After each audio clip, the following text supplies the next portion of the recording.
Bueno, buenas tardes. Es un gusto estar aquí, de verdad que es un placer estar en Chile y es un honor estar en este congreso. Esta charla es un reto porque anoche decía yo, bueno, ¿qué es lo que debo hablar? Y pensé la verdad que traerles un mundo de artículos que hay en la literatura a favor y en contra probablemente no era la mejor forma de hablar sobre este tema, que probablemente ustedes saben más que yo sobre él. Entonces, resolví hacerles una serie de preguntas, que yo creo que son las preguntas que todos nos tenemos que hacer para poder tomar una decisión de cuándo y por qué realmente nosotros debemos utilizar o terapia combinada o monoterapia. Y estas preguntas a lo que van es a que ustedes sean críticos frente a la literatura. Y es allí donde está el problema cuando uno se enfrenta a un artículo y trata de sacar conclusiones de un artículo. Y resulta que aún los metaanálisis y los artículos muchas veces no le definen una serie de parámetros que son la vida real a la que ustedes se enfrentan en un paciente cuando está crítico. Por ejemplo, ¿de qué bacteria estamos hablando? Es que es completamente diferente cuando yo en cuidado intensivo me enfrento a un paciente que tiene una Pseudomonas aeruginosa, donde les voy a mostrar que hay mucha evidencia en la terapia inicial de cobertura de amplio espectro, versus cuando me enfrento, por ejemplo, a una Acinetobacter baumannii, que a pesar de que son bacterias en alguna forma similares, frente al reto terapéutico, la literatura es muy escasa, versus una enterobacteriacia que probablemente si es sensible, muy fácilmente yo la cubro con monoterapia, ¿cierto? Y sobre todo con terapia intermitente y no necesito dosis alta, infusión prolongada. Entonces, yo me tengo que preguntar qué mecanismo de resistencia presenta esta bacteria, que probablemente de allí yo tenga que hacer una escogencia antibiótica.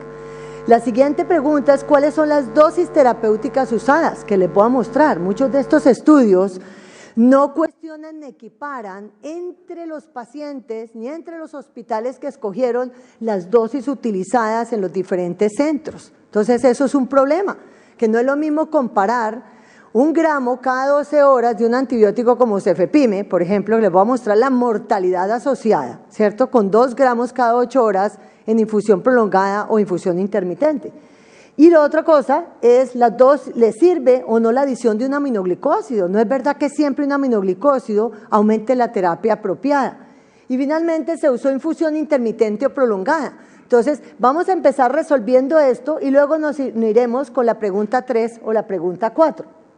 En esta revisión del grupo del Johns Hopkins, de la doctora Pranita Tama y Sarah Cosgrove, básicamente en 254 artículos, 125 los que ustedes pueden acceder, básicamente la conclusión de ellas, una de las conclusiones es que no hay evidencia suficiente para que la terapia combinada sea superior a la monoterapia, excepto en ciertas situaciones, y probablemente esa situación que es una excepción es Pseudomonas aeruginosa en pacientes sépticos, ¿sí? Entonces, ya hay una evidencia también, básicamente, algo en enterobacteriáceas productoras de KPC, y ahora les voy a mostrar uno de los problemas en Acinetobacter baumannii.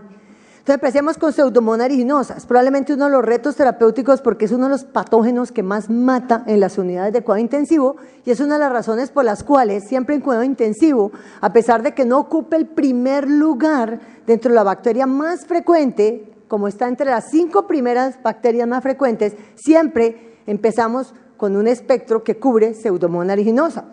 Entonces, fíjense que las dosis sí importan y sobre todo, en este caso, las concentraciones inhibitorias mínimas. Es importante que a ustedes les reporten concentraciones inhibitorias mínimas, porque en este estudio de TAM, él demuestra que en un paciente crítico, a pesar de utilizar 4.5 gramos cada 6 horas, que es la dosis adecuada de piperacilina tazobactam, si esa pseudomonas ya requiere entre 32 y 64 microgramos para ser inhibida, no se puede poner piptazo por encima del MIC el tiempo suficiente para inhibir la bacteria y tener una buena respuesta terapéutica, y la mortalidad asociada es el 80%. Eso hizo que la CLSI bajara el punto de corte de piptazo y hoy en día se considera sensible Pseudomonas solo hasta 16 microgramos. Pero ojo, en sus laboratorios, todavía, si no han bajado ese punto de corte, pueden seguir incluyendo sensible a una pseudomonas hasta 64, lo cual es completamente equivocado. Entonces, no es solamente que le reporten sensible o resistente. Yo quiero saber, esa población que todavía se llama intermedia, yo la llamo no susceptible y la incluyo dentro de resistente. Miren Cefepime. Cefepime, la pseudomonas es sensible hasta 8 microgramos, 16 ya considera intermedia. Y resulta que si yo doy en este estudio 1 gramo cada 12 horas, ustedes tienen mortalidad del 56%, aunque haya mucha sensibilidad y yo estoy dando la dosis incorrecta, la mortalidad del 27%, y yo prácticamente, creo que no he visto pseudomonas que requieran menos de 1 microgramo de cefepime en sensibilidad, y si yo utilizo la dosis equivocada, la mortalidad es alrededor del 23%. Entonces, ojo con los mix, ojo con las dosificaciones.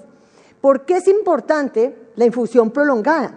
Porque no es lo mismo si yo tuviera una enterobacteriacia que requiere 0.5 microgramos para ser inhibida y yo doy una dosis intermitente en 30 minutos, prácticamente el antibiótico está un tiempo gigantesco encima del MIC, ¿cierto? Hasta la próxima dosis en 8 horas. Pero si yo estoy hablando de una pseudomonas aeruginosa o una Cinetobacter, que es unas bacterias mucho más exigentes, que tienen un MIC mucho más elevado, esta dosis intermitente no me va a funcionar. El antibiótico va a estar en dosis subterapéuticas hasta la próxima dosis y es entonces cuando la pseudomonas selecciona los mecanismos de resistencia y es cuando yo empiezo a ver fallas terapéuticas. Eso fue lo que hizo que se considerara utilizar la misma dosis en infusión prolongada para forzar el antibiótico a estar por encima de MIC, el tiempo requerido, que en el caso de carbapenems es mínimo el 40% del tiempo entre dosis y dosis, y en el caso de los otros betalactámicos antipseudomonas debe ser el 70% del tiempo entre dosis y dosis. Y está claramente, les traje un solo estudio, cefepime o meropenem, no es comparando uno entre los dos, dado intermitente o cada uno de ellos dado en infusión de 3 horas. La mortalidad asociada a infección se redujo 69% cuando se da en infusión prolongada, miren la P. La estancia hospitalaria asociada a infección fue mucho más corta, miren la diferencia, se observaron menos sobreinfecciones y algunos pacientes con pseudomonas aeruginosa no susceptibles fueron tratados exitosamente con las infusiones de 3 horas. Entonces, hoy en día, uno de los estándares es básicamente dar dosis alta, infusión prolongada, especialmente si yo no conozco el MIC de esa pseudomonas aeruginosa. Entonces, ¿qué fue lo que hizo frente a aumentar la terapia apropiada desde el principio con la adición de un aminoglicósido del doctor Kolev? Fue absolutamente espectacular, independientemente que yo crea que el aminoglicósido aumenta sinergia, pega con el pico de concentración, pega en 2 sitios diferentes en pseudomonas. Fue básicamente decir, en mi institución, si yo le doy un carbapenem, ¿cuánta sensibilidad tiene mi pseudomonas? 89%. ¿Cuánto tiene cefepime? 83%. ¿Cuánto tiene piptazo? 79%. ¿Qué pasa si le adiciono un aminoglicosio en la terapia empírica inicial? Porque yo no sé esa pseudomonas qué sensibilidad tiene inicialmente. Ese aminoglicósido, por supuesto, tienen que escoger cuál es. Para nosotros, generalmente es amicacina, porque se hidroliza menos por las enzimas acetiladoras de la pseudomonas.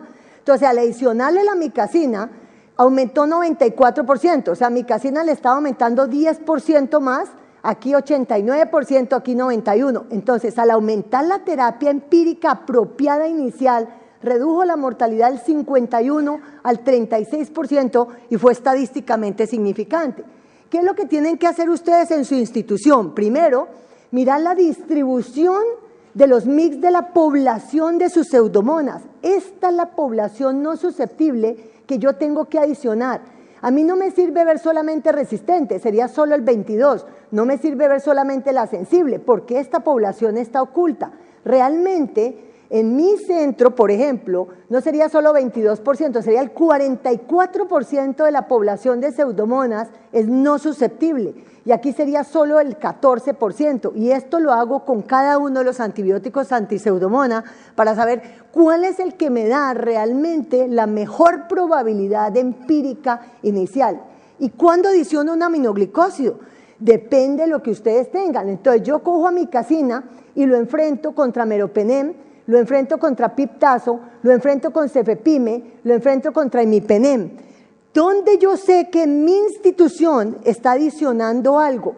Aquí, en este cuadrado. Porque estas son las pseudomonas que son resistentes a meropenem, pero sensibles a amicacina. Esta es la población, el 70% que son sensibles a ambos. Entonces, si en este cuadrado fuera 0, ¿para qué adiciono un aminoglicósido? No le estoy dando nada, le estoy dando pura toxicidad y me daría lo mismo simplemente en esa unidad de cuidado intensivo darle meropenem, altas dosis, infusión prolongada. Y eso es lo mismo que ustedes tienen que hacer con cada una de las drogas antiseudomonas. ¿Qué pasa con la Acinetobacter? Es probablemente una de las bacterias que más produce brotes por su gran capacidad de hacer biofilm y sobrevivir en superficie seca en mucho tiempo, pero además tiene una isla de genes que le roba de las bacterias que está alrededor, que le permite volverse multidrogo resistente. ¿Cuál es el problema terapéutico? Es este concepto, que los antibióticos logran una muy baja fracción acumulada de respuesta, que ellos llaman cumulative fraction of response. Quiere decir que no alcanza a ponerse encima del MIC de la bacteria el tiempo suficiente para yo predecir una respuesta terapéutica adecuada, lo cual está claramente relacionado con fallas terapéuticas y la selección de resistencia. Entonces, la recomendación, sin tener muchos estudios que lo respalden, es aumente la dosis, haga infusión prolongada para tratar de forzar el antibiótico que esté allí. Y el doctor Cuti claramente lo demuestra. En este estudio, básicamente Acinetobacter baumannii, mire que ningún antibiótico, ninguno está siquiera el 85%, que es lo mínimo que debería de estar por encima del tiempo requerido para poder esperar una respuesta terapéutica. Y solamente lo logra cuando uno utiliza una superdosis, en ese caso, de doripenem, porque son Acinetobacter multiresistentes. Entonces, todas las demás dosis y todos los otros antibióticos están en problemas. Entonces, cuando uno empieza a mirar la literatura, es descorazonante porque los estudios no son aleatorizados, no son doble ciegos, no hay brazos comparadores, sino que lo que ustedes ven es como un potpurrí de antibióticos donde básicamente calculan que la mortalidad puede entre el 28 y 70, monoterapia entre el 25 y el 100 y terapia combinada un poquito menos. Y miren todas las asociaciones que han utilizado y dicen que básicamente puede tener una mejor respuesta cuando uno utiliza una asociación de antibióticos. Entonces, en este caso, por ejemplo, los españoles hacen todo lo contrario. Hacen un estudio realmente prospectivo en 28 hospitales con sepsis causadas por Acinetobacter multidrogo resistente que eran sensibles in vitro por al menos 48 horas. Miren el número de pacientes que recibieron monoterapia, el número de pacientes de terapia combinada, neumonía fue lo más frecuente, asociada al ventilador, utilizaron colistina, carbapenems, colistina y tigecyclina, carbapenem y tigecyclina, fueron los más usados, pero resulta que la conclusión final es que la mortalidad no cambió. Pero no dicen exactamente la dosis, si todos los pacientes fueron los mismos, si los brazos fueron comparados, si tuvieron poder estadístico. Entonces, nuevamente, hay estudios que lo sugieren, hay estudios que lo contradicen, ¿cierto? Entonces, el problema con Acinetobacter, y lo que a mí realmente todavía me convence, sin no tener una evidencia, es básicamente, esto que dice aquí. Varios autores han encontrado heteroresistencia, o sea, varias subpoblaciones con grados variables de resistencia, por ejemplo, a colistina. En 15 de 16 cepas de Acinetobacter colistina sensible. Esto podría ser una ventaja de terapia combinada para prevenir la emergencia de resistencia. Y por supuesto, donde se están moviendo es en neumonía, utilizar colistina inhalada, pero con aparatos que tengan la capacidad de nebulizar adecuadamente, y colistina endovenosa en forma simultánea. Y la recomendación es, si va a utilizar colistina, no hacerlo como monoterapia, porque desafortunadamente no tenemos los puntos de corte adecuados, no tenemos la dosis adecuada de colistina, ni siquiera sabemos muy bien cómo actúa.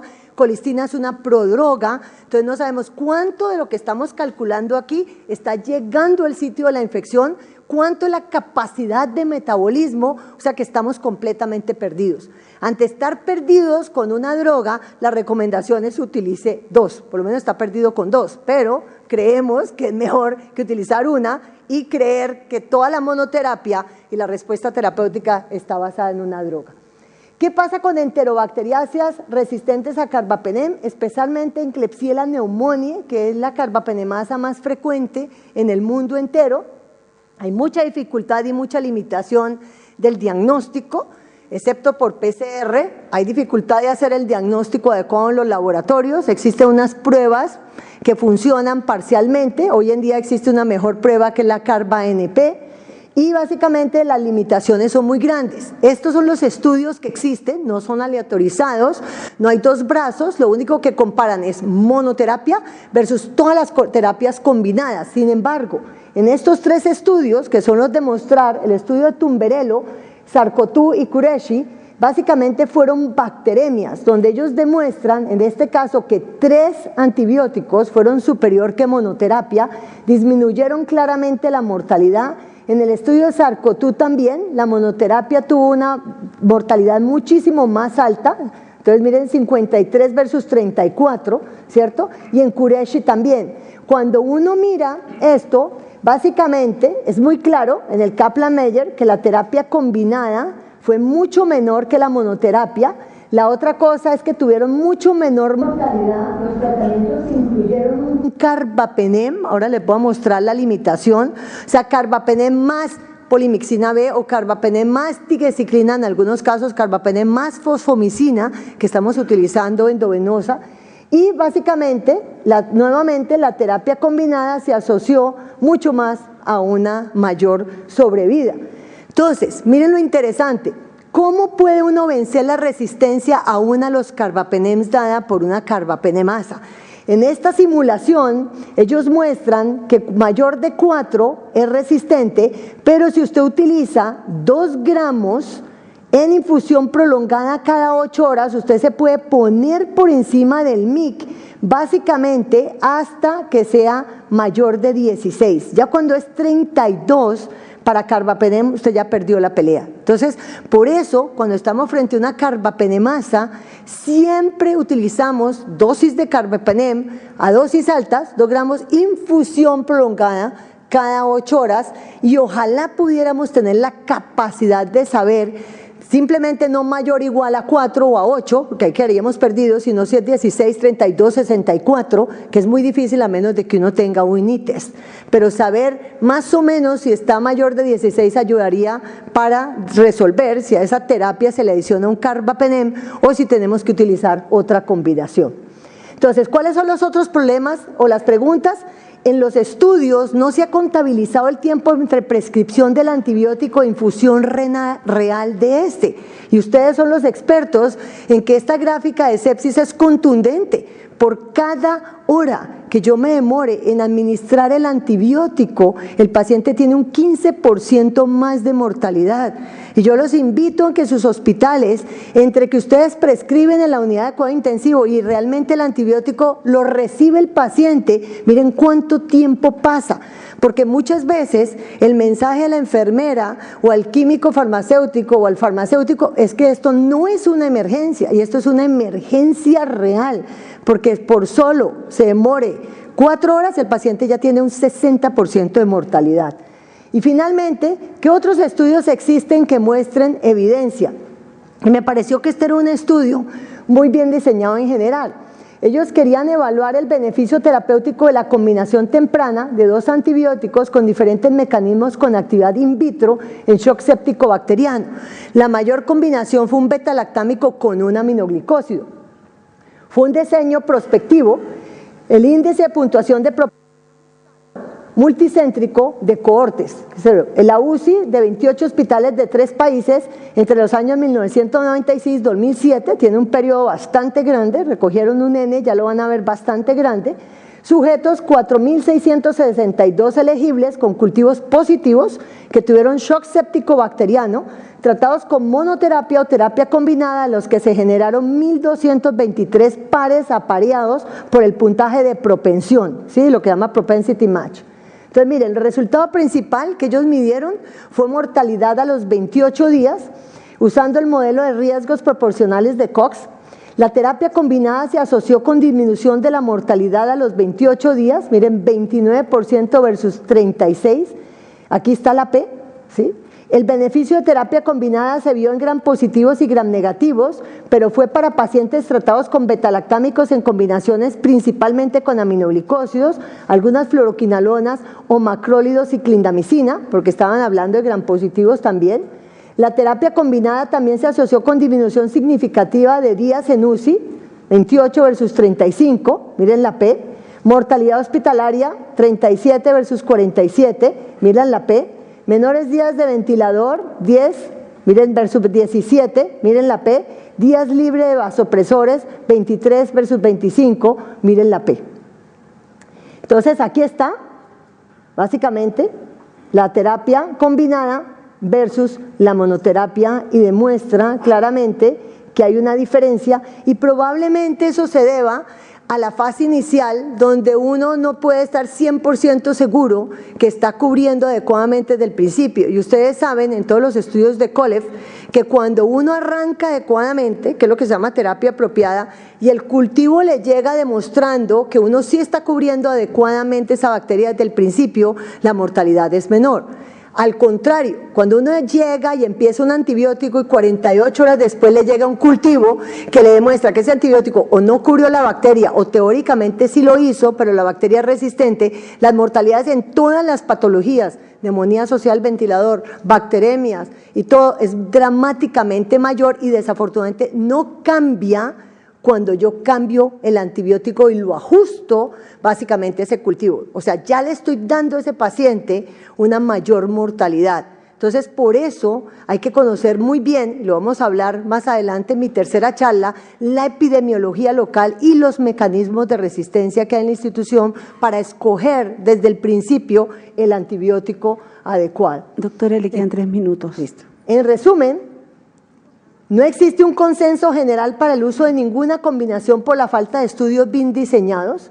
Ante la falta de nuevas drogas, algunas por venir, y la dificultad de los antibióticos de lograr eficacia terapéutica, la mayoría de los clínicos seguirán usando terapia combinada o a veces triple, en el caso de KPCs, para Acinetobacter, Pseudomonas y carbapenemasas.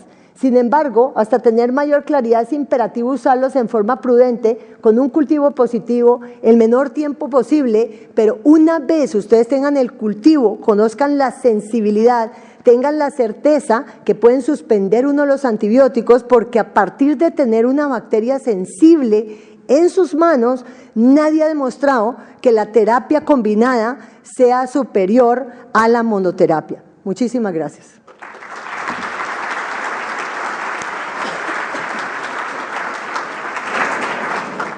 Bueno, le agradecemos su presentación. Tenemos para un par de preguntas. Sí. Preguntas con respecto a la charla. Doctor Lupi. Preguntas, ¿Micrófono? dudas. Allá viene el micrófono. ¿Quedaron convencidos o quedaron confundidos? Una de las dos porque nadie pregunta. Sí. ¿El micrófono? ¿A dónde está? Ahí atrás.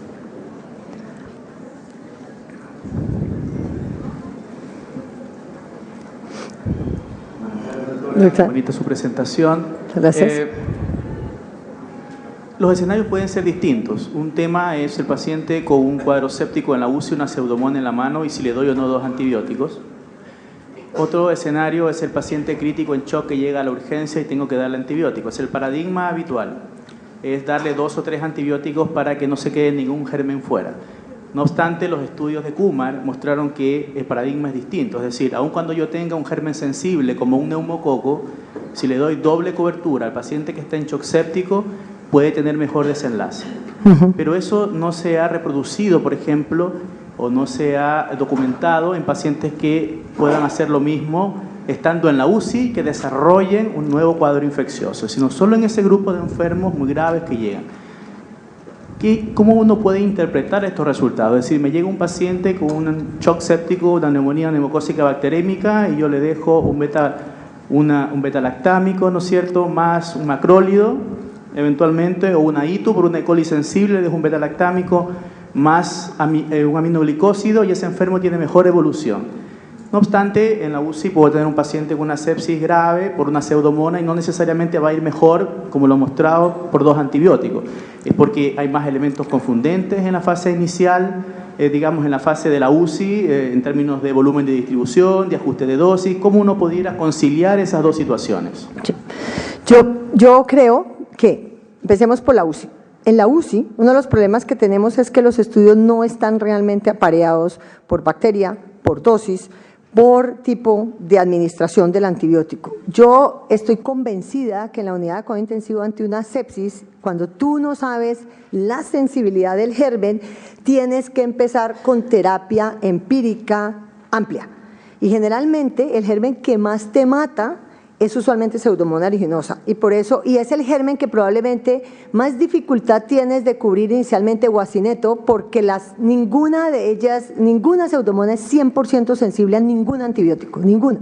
Si tú miras las sensibilidades, la mejor sensibilidad que puede tener una Pseudomonas aeruginosa es el 30%, porque 30% de las Pseudomonas son OPRD negativas, tienen cerrada la porina, entonces no te puede dar 100%. Entonces, lo que COLEF demuestra, que es contundente, independiente, es que cuando tú escoges los 2 antibióticos basados en tu epidemiología y le das una mayor terapia empírica inicial apropiada, usualmente la mortalidad baja porque estás haciendo una mejor cobertura. Pero una vez tú ya tienes el cultivo, ¿cierto?, no ha habido ninguna realmente estudio con cultivo en tus manos, con el MIC y con la sensibilidad que haya demostrado un beneficio para ese paciente con terapia combinada. En el caso de neumococo, yo estoy seguro que los estudios no han sido bien apareados, porque el problema es haber demostrado que el neumococo era realmente sensible, y muchos de esos no tienen cómo demostrar si el neumococo era realmente sensible, si el MIC era sensible, si estaba en eso. Y el otro punto, perdón, que donde los estudios se han equivocado, empecemos en los pacientes críticos, es el momento de administración del antibiótico. Por ejemplo, cada vez es más claro por el doctor Druzano que en la unidad de cuidado intensivo, mira interesante, los estudios de infusión prolongada dicen que si es infusión prolongada, el estado de equilibrio del antibiótico es tan rápido que teóricamente tú no deberías de dar una dosis de carga. Yo no estoy de acuerdo, porque si miran los estudios de sepsis, por cada hora que se demore en hacer una infusión, y yo estoy tomándome 3 horas para finalizar un antibiótico, estoy dándole 15% de mortalidad al paciente. ¿Qué hago yo? Le doy una dosis de carga al betalactámico, y inmediatamente arranco la infusión prolongada de 3 horas. Entonces, y la otra cosa es nunca ajusto por función renal en las primeras 24, 48 horas. Y eso ha sido una falla terrible porque nos equivocamos durante mucho tiempo dando dosis intermitentes, ajustando por función renal. Entonces, lo que estábamos dándole era una dosis subterapéutica a los pacientes frente a un inóculo gigante que ya lo estaba matando al paciente. Entonces, ese ha sido uno de los problemas graves y ninguno de los estudios ha considerado ese tipo de cosas, sino que simplemente cogen, equiparan a todo el paciente, lo meten en un estudio y nos fuimos con todo igual, y eso no es verdad. Y en el caso de neumococo, realmente es que el neumococo sigue matando a pesar de que sea sensible. Los tiempos de llegada de los pacientes, las comorbilidades de los pacientes cambian mucho y tú nunca ves los estudios donde se distribuya por comorbilidades, tiempos de llegadas, tipo de neumonía, porque uno de los problemas que tienen los estudios es que no les alcanzan los Ns. O sea, cuando tú tienes un N de 200 pacientes y entonces empiezas a dividirlo para ver, pongamos los diabéticos aquí, pongamos los mayores de 65, pongamos los EPOC aquí, pongamos aquí, y entre ellos comparemos para mirar el poder que tienen, te quedas con 20 pacientes, 10 pacientes, 5 pacientes y no te da poder estadístico. Entonces, eso ha sido uno de los problemas de los estudios, no tienen el poder suficiente. Entonces, lo que hacen es que todo aquí versus todo acá, y no necesariamente es la realidad de lo que nosotros vemos, ¿cierto? Entonces, lo que hace Pranita, que es muy valioso, es que en 250 estudios que lo miran en detalle, lo que ellos dicen, si tú tienes una bacteria sensible, nadie ha demostrado realmente, y ya en tu cultivo, que la terapia combinada sea superior a la monoterapia. Pero si tú no sabes si estás a ciego, estás a un germen que no es 100% sensible, el estudio de COLEF sigue siendo para mí iluminador. Aumente la terapia empírica inicial simplemente por terapia apropiada. Esa es la única razón. Y cuando tenga un cultivo, reduzca su terapia. ¿Sí? Bueno, le damos las gracias a la doctora Villegas por su presentación.